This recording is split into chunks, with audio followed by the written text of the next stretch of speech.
ঝামেলা ছাড়াই হোটেলের মতো মজাদার মোগলাই আমরা বানিয়ে ফেলতে পারি বাসাতেই খুবই সহজে।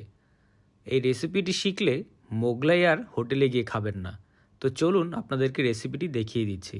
প্রথমেই লাগবে আমাদের ময়দা, তারপর দিয়ে দিব সামান্য লবণ, আর তার সাথে দিব তেল। এই সবগুলো উপকরণকে একসাথে আমরা খুব ভালোভাবে মিক্স করে নেব। মিক্স করার সময় অবশ্যই খেয়াল রাখতে হবে ময়দায় যাতে কোথাও দলা পেকে না থাকে। আপনারা কে কোথা থেকে আমার এই ভিডিওটি দেখছেন অবশ্যই কমেন্টের মাধ্যমে জানাবেন, আমি আপনাদের সবার কমেন্টের উত্তর দিব। আমাদের মিশ্রণটি তৈরি হয়ে গেছে, এখন আমি দিয়ে দিব পানি। সুন্দর করে মিক্স করে আমরা একটি ডো তৈরি করব। খেয়াল রাখতে হবে ডোটি যাতে অনেক বেশি শক্ত বা নরম না হয়ে যায়। ডোটি হবে সফট একটি ডো। এখন এটিকে ঢাকনা দিয়ে আমরা রেস্টের জন্য রেখে দিব 15 মিনিটের মতো। 15 মিনিট রেস্ট হওয়ার পরে ডোটিকে আমরা বের করে নিয়ে আসব। এরপরে এর উপরে আমরা দিয়ে দিব সামান্য তেল। তেল দিয়ে আমরা ভালোভাবে ডোটিকে মাখিয়ে নিব। এরপরে একটা বেলুনির সাহায্যে আমরা রুটির মতো করে একে বেলে নিব। আর আমাদের অবশ্যই খেয়াল রাখতে হবে যখন এটিকে আমরা রুটির মতো বানাবো যাতে খুবই পাতলা একটি রুটি হয়, যাতে মোটা না হয়। এখন দিয়ে দিব পেঁয়াজ, তার সাথে ধনিয়া পাতা, এরপর দিয়ে দিব কাঁচা মরিচ, তারপরে দিব সামান্য লবণ, চাট মশলা আর একটি ডিম। ডিম চাইলে আপনারা একটির জায়গায় 2টিও ডিম দিতে পারেন।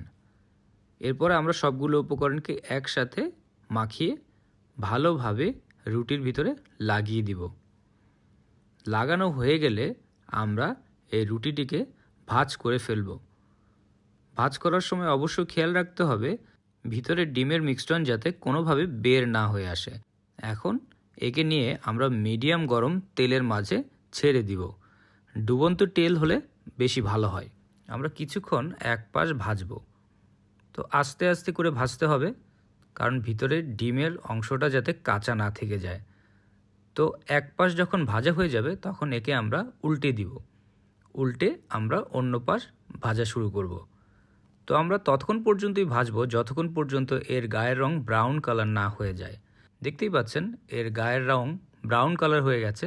তো একে আমরা এখন তুলে ফেলব। বেশি ভাজার প্রয়োজন নেই, বেশি ভাজলে খেতে ভালো লাগবে না।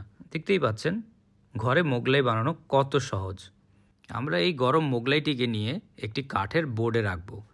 এরপর ছুরি দিয়ে আমরা এই মোগলাইটিকে পিস পিস করে কেটে নেব।